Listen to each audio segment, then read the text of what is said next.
Section 1. The Mango Grove Uprising. My name is Kaveri. I was just a girl when the storm broke. Life was simple in our village near Patna. We helped with the harvest, played by the river, and listened to elders tell stories under the banyan tree. But everything changed that hot summer of 1857. It began with whispers, rumors of discontent among the sepoys, the Indian soldiers in the British Army.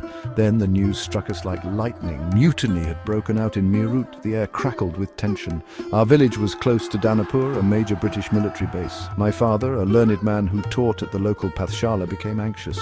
He spoke of the greased cartridges, a spark that had ignited the flames of rebellion. The British had introduced new rifle cartridges, rumoured to be greased with animal fat, an insult to both Hindu and Muslim sepoys. My father, a man of peace, knew this was a grave injustice. One evening, a group of sepoys arrived at our village. They were no longer in their red coats, but wore simple kurtas, their faces etched with determination. They spoke of freedom, of reclaiming our land from the British. They urged the villagers to join the fight for independence. My heart pounded in my chest. This was not a story anymore, it was our reality. That night, under the cloak of darkness, our village transformed. The mango grove where we once played became a training ground. Young men, armed with whatever they could find, swords, spears, old muskets, practiced fighting.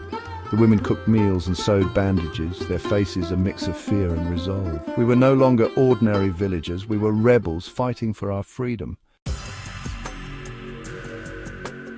News travelled slowly but surely in those days, carried by weary travellers and whispered in hushed tones.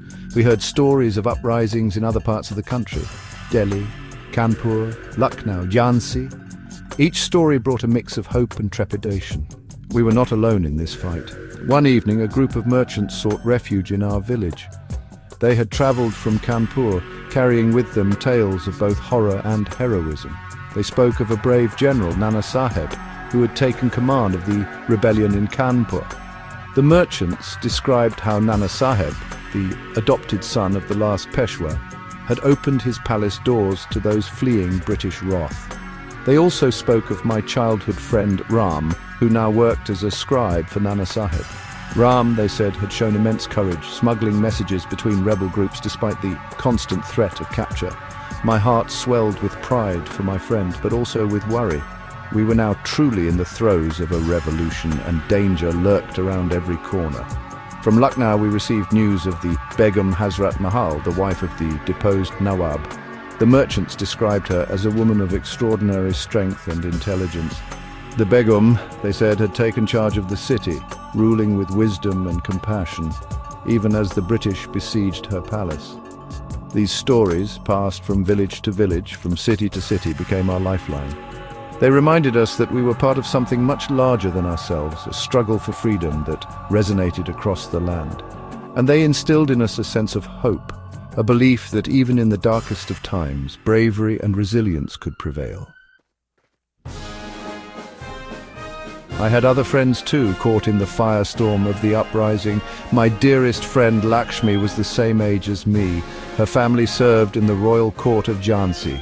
Letters arrived sporadically, carried by disguised messengers who risked their lives on every journey. Lakshmi wrote of the Rani, Lakshmi Bai, who had become a beacon of hope for the people of Jhansi. The Rani, Lakshmi wrote, was a skilled warrior, a master of swordsmanship and horsemanship. She led her troops with unmatched courage, defending her kingdom against the relentless British forces.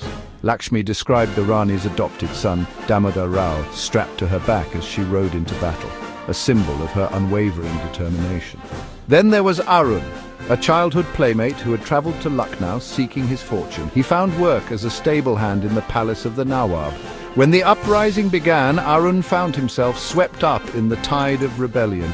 He later wrote to us, describing the Begum Hazrat Mahal's bravery, her unwavering spirit as she rallied her people against the British. He told of her sharp intellect, her strategic mind that kept the British at bay for months. Their stories, filtered through the chaos and bloodshed, served as beacons of hope. They reminded us that even in the darkest of hours, courage and compassion could flourish. Their experiences, etched in my memory, illuminated the true cost of freedom. Closer to home, a legend was being written in blood and bravery. Kunwar Singh, an aging zamindar from Jagdishpur, not far from our village, had become a rallying point for the rebellion in Bihar. Known for his courage and military prowess, Kunwar Singh, despite his age, was a force to be reckoned with. We heard tales of his cunning tactics, how he outmaneuvered the British troops, ambushing them in the dense jungles and utilizing guerrilla warfare to great effect. His victories, though small in scale compared to the battles raging in the north, were crucial. They boosted the morale of the rebels and showed the British that we would not be easily defeated. My father, ever the scholar, would often recite the praises of Kunwar Singh, calling him the Lion of Jagdishpur. He saw in him a reflection of our ancient warrior spirit, a testament to the fact that age had not diminished our ability to fight for our freedom. The stories of Kunwar Singh's exploits spread like wildfire, inspiring others to join the rebellion. Such tales of bravery and resilience were the lifeblood of our struggle, igniting the fire of resistance in the hearts of many. Meanwhile, in Lucknow, the Begum Hazrat Mahal stood defiant. The British, having besieged my palace, believed it would be an easy victory. They underestimated my spirit and the loyalty I inspire in my people. Arun wrote to us describing how the Begum, clad in her finery but with a sword strapped to her side, moved amongst her people, her voice a soothing balm in the midst of the storm. I organized the defense of the city, rallying my troops and boosting their morale with fiery speeches. I understood the importance of winning the hearts and minds of the people. She opened up the palace kitchens, ensuring that no one in the besieged city went hungry. Her compassion and leadership earned her the love and respect of her people, who fought bravely under her banner. In Kanpur, Nana Sahib, deeply revered by his people, had declared himself the Peshwa, the traditional leader of the Marathas. I vow to avenge the wrongs committed against our people by the British.